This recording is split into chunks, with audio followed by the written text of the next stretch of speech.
Hey Demers, Lihin di sini. Dan sekarang kita punya Xiaomi Black Shark 3. Ya, ini adalah ponsel gaming kelas atas pertama yang gue bahas. Sekaligus ponsel kasta premium dari Xiaomi pertama yang bakal Tekno Daim bahas. Dan sebagai informasi, ponsel satu ini udah resmi di Indonesia, artinya udah ngantongin sertifikasi legal untuk dijual di marketnya Indonesia. Dan pastinya udah bisa dibeli. Begitupun dengan dua saudaranya si Black Shark 3 Pro dan Black Shark 3S. Intinya jangan ragu lagi lah kalau ada isu soal BM-BM-an Black Shark 3. Semoga aja yang mau beli enggak kegio sama harga miring di distributor yang kemungkinan ngejual barang rekondisi, bekas atau enggak original. Mending tonton video ini sampai habis, terus klik link di bawah buat laman pembelian resmi. Kalau tertarik buat beli. Nah, yang gue pegang sekarang ini adalah adiknya dari dua saudara Black Shark generasi ketiga, yaitu Black Shark 3 varian reguler alias Black Shark 3 yang paling murah. Sebagai generasi lanjutan Black Shark 2, apa aja sih yang dibawa penerusnya ini? Gue bakal berbagi pengalaman atau experience plus ngasih pendapat gue soal ponsel gaming satu ini. Jadi, skuy lah kita review. Oh iya, ini udah lumayan lama loh resminya di Indonesia, tapi entah kenapa kayak lewat-lewat aja gitu. Promosinya Xiaomi nggak serame biasanya. Bisa jadi ini terjadi karena mereka sibuk promosiin Pocophone F2 sama Mi 10 atau HP flagship mereka yang lain kali ya, yang setara. Entahlah. Dan di paket pembelian gue gak nemuin gamepad buat ini HP. Dan ternyata itu harus dibeli terpisah. Begitupun sama pendingin eksternal dan juga wireless chargingnya dia.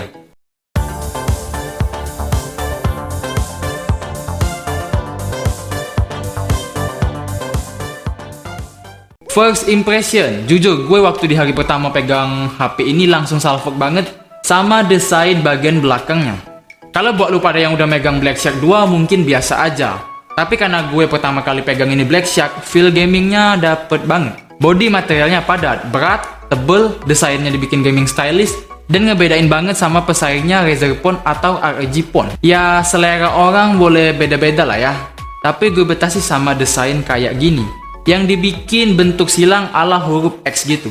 Di atas tempat numpuk 3 kamera yang ditaruh pelindung berbentuk segitiga. Di bawahnya tempat sensor wireless charging. Di tengah ada logo S singkatan dari Shark, Xiaomi Black Shark. Secara personal gue nyaman sih sama desain ginian. Cuman kurang kebiasa aja gitu megang HP yang beratnya sampai 222 gram. Apalagi bagian belakangnya lumayan licin. Tentu kalau dipakai tanpa soft case, kita harus ekstra hati-hati. Tapi buat lu pada yang udah biasa pegang HP dengan berat setara, mungkin gak bakal ada masalah. Ya ini menurut gue aja sih yang tergolong berat, apalagi versi Pro-nya sampai 253 gram. Tapi waktu gue cek kompetitornya si ROG Phone 3, ternyata malah lebih berat lagi. Dia tembus 240 gram. Buat varian reguler. Dan setelah gue pikir-pikir, wajar-wajar banget bobot yang berat buat HP gaming. Soalnya build quality itu pasti dikasih yang terbaik. Salah satunya buat Black Shark 3 yang ini. Waktu gue bawa jalan-jalan keluar memang terkesan berat sih. Jujur gue pegang main game, tangan kerasa lumayan pegel. Pas main PUBG atau Mobile Legends lebih dari 1 jaman. Rasanya sama kayak megang Realme C3 yang dipakein hardcase robot. Beratnya bener-bener bikin pegel tangan. Black Shark yang gue pegang ini varian RAM 8GB dengan storage internal 128GB. Sebelumnya gue gak pernah pegang SKU ponsel yang 128GB. Gue kira kepotong sama sistemnya cuma 5-10GB aja. Tapi ini yang bisa dipakai cuma 99,6GB. Sunat kapasitasnya lumayan gede juga ya. Satu hal lagi yang gue kurang sek dari Black Shark 3 adalah materialnya HP ini bikin sidik jari jadi mudah keceplak di bagian belakang. Tapi ya bodo amat lah ya, bisa dibersihin juga, atau kalau mau instan tinggal pakein soft case saja. Ini HP kalau dari belakang juga kelihatan unik, soalnya kalau dibalik jadi nggak ketara mana yang atas dan mana yang bawah. Bisa sadar kalau ngeliat letak kameranya aja. Dan buat keseluruhan HP ini terdiri dari material glass dan metal, yang tentu bikin build kualitasnya kerasa solid. Terus gue mau cerita soal layarnya. Di sini dia pakai panelnya AMOLED, bukan Super AMOLED. Baik itu yang Black Shark 3S atau versi Pro, dia semuanya sama-sama pakai AMOLED. Mau AMOLED sama Super AMOLED perbedaannya nggak bakal kerasa juga sih. nggak terlalu jauh. Luas layarnya dia udah cakep, 6,6 inci dengan resolusi Full HD. Lebih spesifiknya 1080 x 2400 pixel. Itu bisa dibilang sebagai standar yang wajib banget dibutuhin HP gaming. Kalau yang versi Pro dia resolusinya lebih gede lagi dan layarnya lebih luas, sampai tembus angka 7 inci. Itu keren sih. Tapi kapasitas baterainya nggak beda jauh. Gue jadi penasaran, apa baterainya Blackshark 3 Pro agak lebih boros ya? Soalnya resolusi layar versi Pro lebih gede lagi. Entahlah. Oke, balik soal Blackshark 3 yang gue pegang ini. Buat interface alias UI, dia pakainya OS yang dinamai JoyUI 11 berbasis Android 10 pastinya. Di sini ternyata Blackshark 3 punya aplikasi-aplikasi lokal bawaan yang asik buat nemenin waktu kosong. Kayak situs atau media kredibel kompas.com sama Ciayo Komik. Gue juga ngerekomendasiin buat install aplikasi Dafunda di Play Store. Soalnya itu juga kredibel, kontennya informatif serta tentunya bermanfaat. Oke, skip iklan. Refresh rate layar Blackshark 3 ini masih 90Hz, belum 120, 144 apalagi 240. Udah playable sih buat game zaman sekarang, tapi nggak tahu kalau buat game-game berat di masa yang akan datang. 90Hz udah bagus sih, tapi kalau ingat sama harganya yang 10 juta kembali 1000, terkesan kurang greget aja gitu. Terus buat naruh kamera selfie-nya ini lumayan makan bezel. Soalnya dia gak nyatu sama layar, tapi ditaruh di bagian atas tempat sisa-sisa bezelnya. Kalau yang Pro gimana ya? Layarnya kan 7,1 inci. Sementara yang reguler ini 6,7 inci. Otomatis HP-nya jadi lebih gede kan ya? Buat pelindung layar dia dipakein kaca Corning Gorilla Glass 6 yang gue sendiri nggak tahu setahan atau sekuat apa. Karena nggak bisa diuji juga sih. Gimana pengujiannya? Dan karena layarnya udah di atas IPS, sensor fingerprint alias sidik jari tentu nggak perlu dibuat di tombol samping atau di bagian belakang. Ya, sensor fingerprintnya dia udah di layar. Dan Blackshark yang satu ini udah support 5G. Cuma ironisnya Indonesia belum punya jaringan 5G. Jadi buat sekarang jadi kayak mubazir aja sih. Tapi gak apa-apa lah, bisa jadi cadangan kalau sewaktu-waktu 5G pure udah nyampe ke tanah air kita ini. Bang, kok bahas desain sama hal-hal lain terus? Performa gamingnya gimana? Chipset yang dipakai udah flagship super kenceng, yaitu Snapdragon 865 yang nggak pakai plus. Tipis-tipis lah sama ROG Phone 3. Chipsetnya juga menarik sih, setahu gue soalnya chipset alias prosesor HP biasanya ditempatin di bagian atas dekat areanya kamera. Tapi yang ini, Blackshark 3 ini ternyata ditempatin di tengah-tengah. Jadi kalau kita pegang landscape kayak gini, dia gak bakal kerasa panas chipsetnya. Soalnya terletak pas di tengah-tengah, dekat logo S yang nyala ini. Nah, buat ngasih lihat performance-nya, di sini gue ada tes langsung main game PUBG, Mobile Legends, sama game-game berat lain pakai preset rata kanan. Ini dia hasilnya.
Di game FPS kayak COD Mobile atau PUBG Mobile, salah satu yang super penting dan super wajib itu adalah gyroscope. Apakah di sini ada?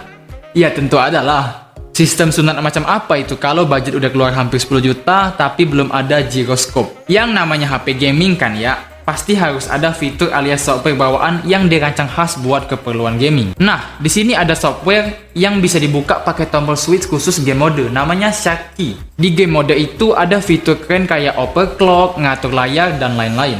Gue kira OC cuman bisa di PC. Ternyata di HP sekarang udah canggih ya, udah bisa. Gue udah tahu dari lama loh HP bisa di OC. Tapi setahu gue itu dulu beresiko. Terus di game mode ini kita juga bisa ngeblokir atau menolak setiap telepon yang masuk secara otomatis. Jadi mau sebanyak apapun orang yang nelpon, aktivitas ngegame kita gak bakal keganggu sama sekali. Apalagi ke disconnect kayak pengalaman gue pakai HP apa ya dulu?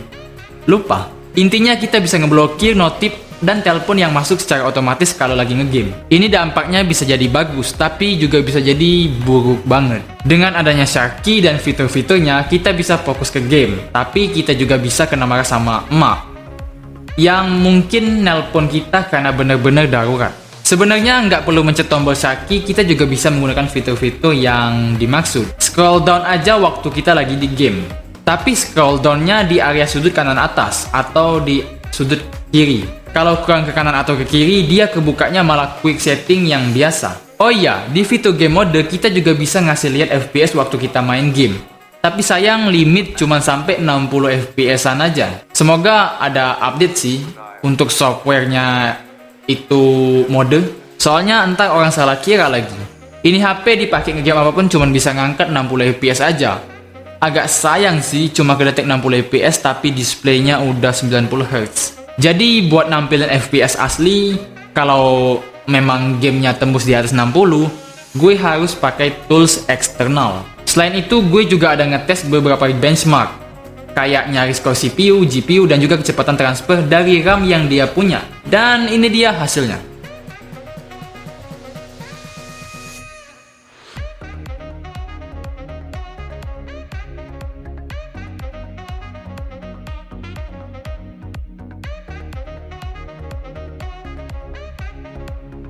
Kalau benchmark CPU-nya yang sebegitu bagus, wajar-wajar banget dan udah pasti sih sebenarnya, nggak perlu diraguin lagi. Snapdragon 865. Tapi menurut gue yang menarik di sini adalah RAM-nya yang dia pakai. Dia udah pakai LPDDR5 yang kenceng buat mindahin atau transfer data. Ya wajar juga sih. Hasil foto dari kameranya aja bisa belasan sampai puluhan megabyte. Jadi mau gak mau teknologi copy paste-nya harus dibikin legit. Sayang cukup disayangkan ponsel ini belum dibekali NFC. Ya setiap orang punya kebutuhan masing-masing sih. Ada yang nggak perlu dan ada yang perlu banget sama NFC. Kalau kamu cari HP gaming komplit sama NFC, HP ini jadi terasa kurang worth it. Tapi kalau lu cuman ngejarnya performance aja, ya nggak ada masalah.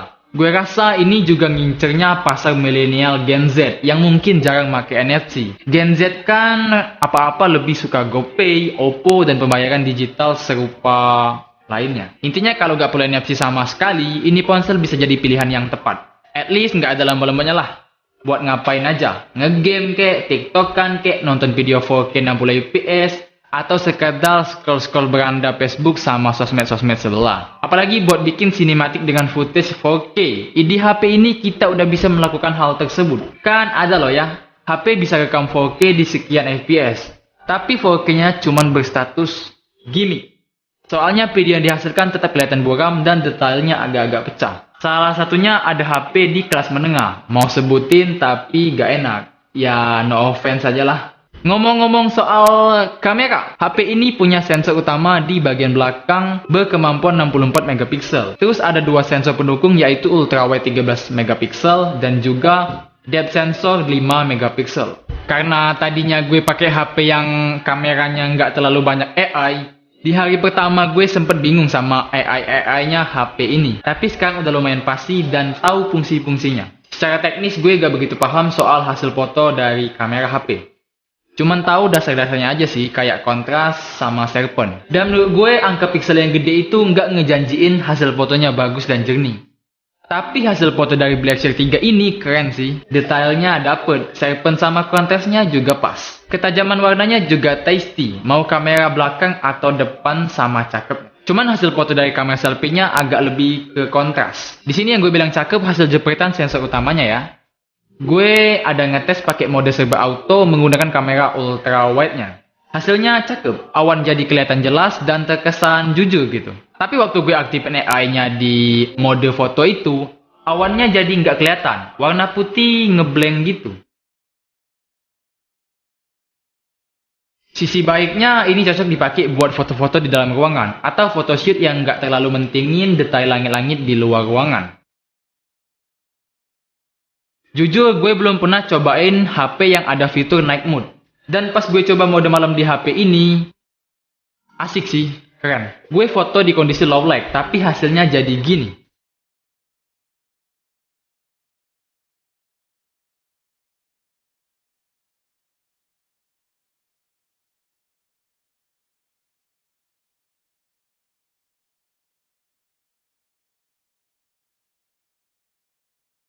Dan ternyata di sini sensor ultrawide-nya dia bisa dipakai buat jadi sensor makro. Dan ini adalah hasil dengan foto makro.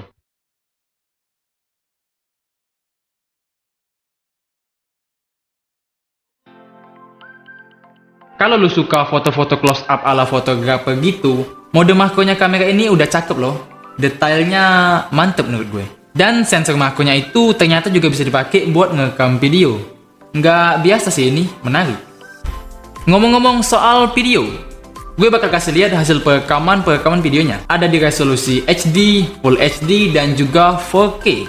Di HP ini dia ada mode perekaman menggunakan resolusi HD 720 pixel di 30 fps. Dan ya sesuai resolusinya sih, tapi lumayan. Sementara ini adalah perekaman menggunakan resolusi 1080 pixel di 30 fps. Lebih cakep, walau ya gitu, 30 fps kan patah-patah. Tapi keren sih. Dan yang bikin gue agak gimana ya? Agak kecewa sih. Ini OIS-nya atau stabilizer-nya bisa berfungsi hanya di resolusi Full HD 30 fps. Dan buat di 60 fps-nya nggak bisa. Nah, ini dia di Full HD dengan 60 fps. Smooth, tapi sayang OIS-nya nggak aktif, stabilizer-nya nggak ada. Jadi buat bikin sinematik ya itu kehalang sih jadinya. Kenapa gitu nggak dipakai, sekalian dipasangin aja OIS-nya di 60 fps? Harusnya bisa. Ini goyang banget tanpa tripod. Waktu pakai tripod pun sama aja, tetap dia kelihatan ini. Kecuali pakai gimbal, beda cerita. Oke.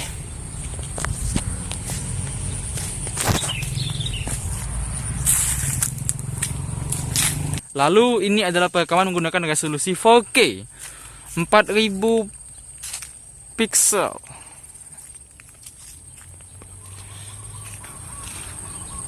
Dan entah kenapa kelihatannya agak kuning gitu. Tapi keren sih.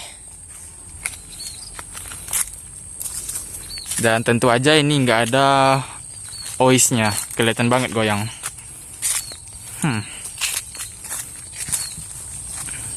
Ini adalah rekaman di resolusi 4K dengan 60 fps.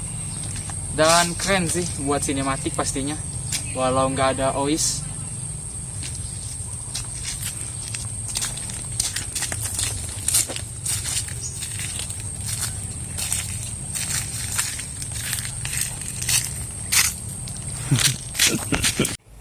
Oke, ini adalah perekaman video menggunakan kamera selfie dari Blackshark 3 di resolusi Full HD.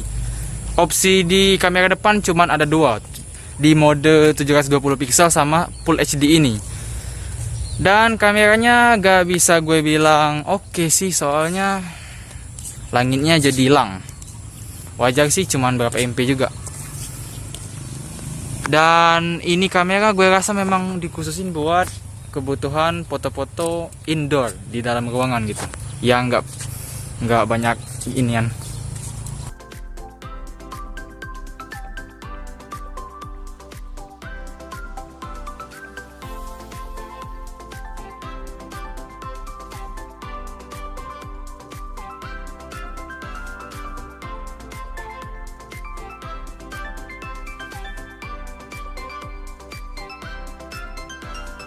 Cakep nggak sih HP gaming, tapi kameranya juga lumayan. Bisa rekam 4K 60 fps juga soalnya. Stabilizernya lumayan sih, nggak terlalu buruk, nggak juga bagus-bagus amat. Sedang-sedang aja, tapi agak disayangkan. Stabilizer alias OS-nya cuman berfungsi buat perekaman Full HD 30 fps aja.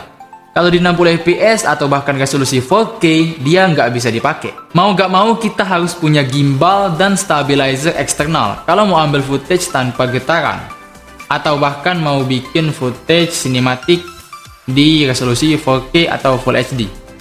Sementara buat kamera depannya, dia punya satu sensor 20 megapiksel. Kamera depannya cuman mentok bisa dipakai buat ngerekam video 30 fps di resolusi Full HD aja.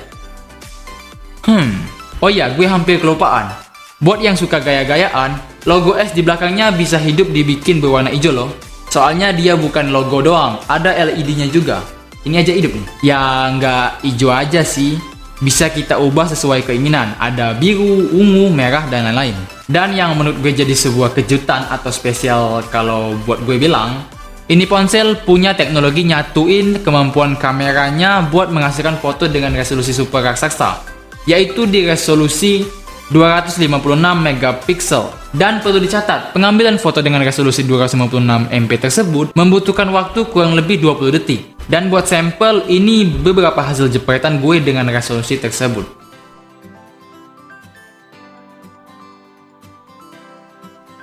Waktu kita ngaktifin mode 256 megapiksel di kondisi low light, dia ada notifikasi yang bertuliskan terlalu gelap, artinya kurang cocok buat foto di kondisi kurang cahaya. Dan inilah perbedaan foto 256 megapiksel dan 64 megapiksel di kondisi low light. Selain performa gamingnya yang mantap jiwa, ini HP cocok buat lu pada yang hobi jepret-jepret sana sini. Fitur di kameranya lumayan kaya. Kita bahkan bisa ngatur ISO sampai 3200 di mode Pro. Dan satu hal yang menurut gue cukup nyusahin, yaitu timer buat motret fotonya. Kalau dulu gue biasa pakai HP atau kamera asli yang timernya bisa di set sampai 10 detik. Nah, di HP ini maksimal cuma 5 detik doang. Dan itu kurang greget menurut gue. Kalau sebagian orang kan mungkin nggak terlalu perlu timer karena mereka bisa difotoin sama temen atau pakai kamera selfie biar instan. Tapi buat gue yang jarang difotoin sama orang, itu nyusahin sih. Ngambil gambar harus lagi cepet-cepet supaya nggak telat. Oke, selesai dengan kamera, smartphone kolaborasi Xiaomi dan Blackshark ini juga dibekali speaker stereo, bukan mono. Jadi audio yang kita dengar itu keluar dari dua arah, dari atas sama bawah. Beda banget sama speaker mono yang cuman satu, dan penempatannya kadang random. Kadang dibikin di bawah, kadang juga bisa dibikin di belakang. Bang, fast chargingnya berapa? Cepet gak ngisi baterai dari 0 ke full? Di sini bukan fast charging ya nyebutnya, tapi hypercharge berkecepatan 65 watt. Hypercharge. Jadi ngisi penuh 100% baterai di kapasitas 4720 mAh-nya ini HP nggak sampai sejam. Cuman soal baterainya gue agak resah dikit sih. Kenapa Xiaomi gak nanamin baterai yang berkapasitas bulat? Sekalian kayak 5000 mAh gitu, biar ya kerasa lebih komplit aja. Pabrikan sebelah malah bikin HP murah dengan kapasitas baterai 6000 mAh. Ini bukan kritik loh ya, tapi saran. Kenapa nggak dibulitin aja jadi 5000 mAh? Dan yang versi Pro-nya dibikin 5500 atau 6000 mAh sekalian. Kan bobotnya udah berat. Ya sekalian aja dibikin agak berat lagi. Tapi kapasitas baterainya juga jadi lebih jumbo. Soal efisiensi baterai, HP ini nggak bisa dibilang hemat-hemat banget. Tapi nggak bisa dibilang boros juga. Sekali pakai main Mobile Legends dengan kecerahan layar setengah, dia kekuras 4%, itu sekitar 10-15 menitan. Sementara buat nonton YouTube, gue nonton di resolusi Full HD 15 menit. Dengan kecerahan setengah, dia kekuras 1% doang. Oke, puas di situ, sekarang kita bahas port konektivitas. Ini HP punya port USB Type-C yang wajib banget di HP zaman sekarang. Dan juga ternyata include headphone jack 3,5 mm. Di sisi kiri ada slot SIM card dan juga tombol volume. Ini slot dual SIM berukuran nano yang nggak ada slot kartu memori eksternalnya. Oh iya, hampir lupa juga. Ini HP dia udah Wi-Fi 6 yang bikin perkoneksian internet jadi jauh lebih lancar ketimbang Wi-Fi 5 alias Wi-Fi 5. Satu hal lagi yang sangat-sangat gue suka dari HP ini adalah mikrofonnya dia. Soalnya kalau menurut gue suara noise yang dihasilkan jadi halus. Terus suara kita sebagai objek kedengaran jelas banget. Bassnya itu kerasa banget. Jujur gue favorit banget sama hasil perekaman audionya. Soalnya mikrofon ponsel ini kayak keren aja gitu. Suara kita dibikin ngebass. Dan kalau dijadiin mic ini mantep sih. Cuman kalau HP 10 juta jadiin mic ya rugi juga. Noise-nya ya pasti dapet, cuman dibikin halus gitu. Dan itu jadi kesan yang gue dapet banget dari HP ini. Entah karena emang gue baru pertama kali nyoba perekaman audio HP flagship, atau memang ini mikrofonnya udah tergolong bagus. Coba tulis pendapat kamu. Ini HP menurut gue bisa jadi pilihan sih buat lu yang ngincer price to performance. Black Shark 3 juga masuk salah satu HP Snapdragon 865 termurah yang ada sekarang. Nggak tahu sih ini minus atau memang nggak wajib. HP ini nggak ada sertifikasi IP68 yang buat tahan air. Jadi kalau kecemplung ke kolam atau sungai, ya udah. Tapi dia punya sertifikat PDA, yang dimana itu bikin mata kita jadi nggak terlalu beresiko ketika natap layarnya. Dan menurut gue emang sih gue pakai di kecerahan full nggak terlalu sakit di mata. Tapi kalau di luar ruangan ya, kalau di dalam lumayan sakit masih. Overall kalau secara hardware Black Shark 3 udah nggak ada masalah, nggak ada yang kurang. Chipset udah flagship banget. Kamera bisa jepret mode 256 megapiksel, speakernya udah stereo dan hypercharge super kenceng. Apa lagi ya? Oh iya, baterainya udah tergolong jumbo, plus layarnya udah AMOLED. Pendingin HP ini juga tergolong bagus sih.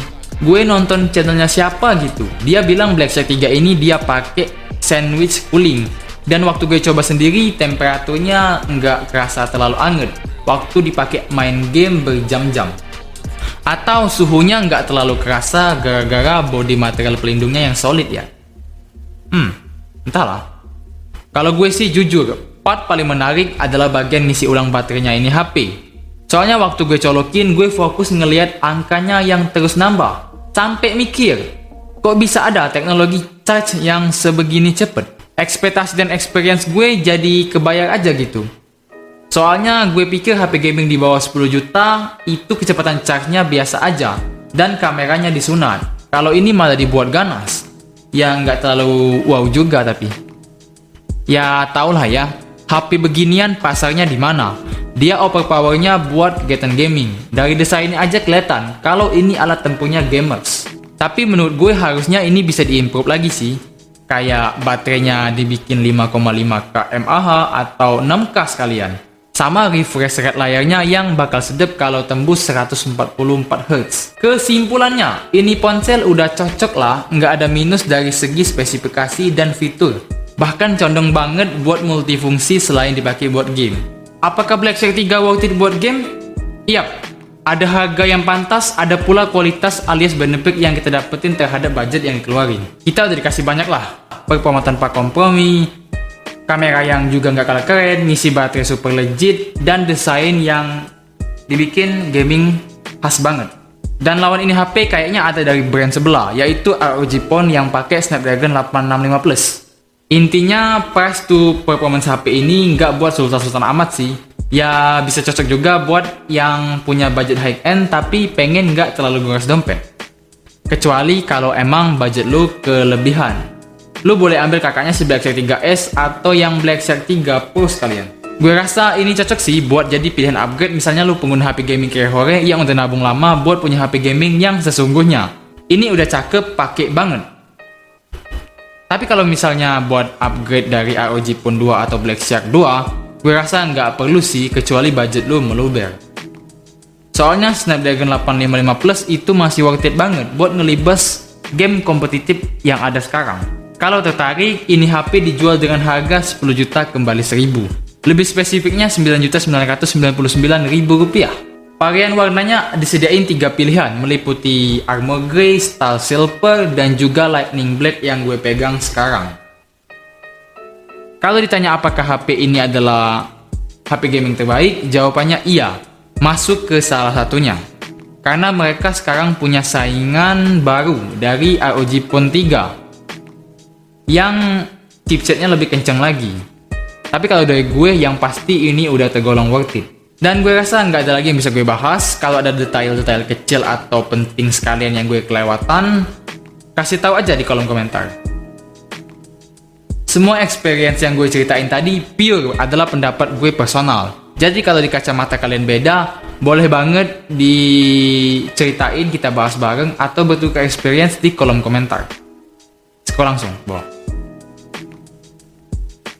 Semoga bermanfaat dan sampai ketemu di konten Teknodaing berikutnya.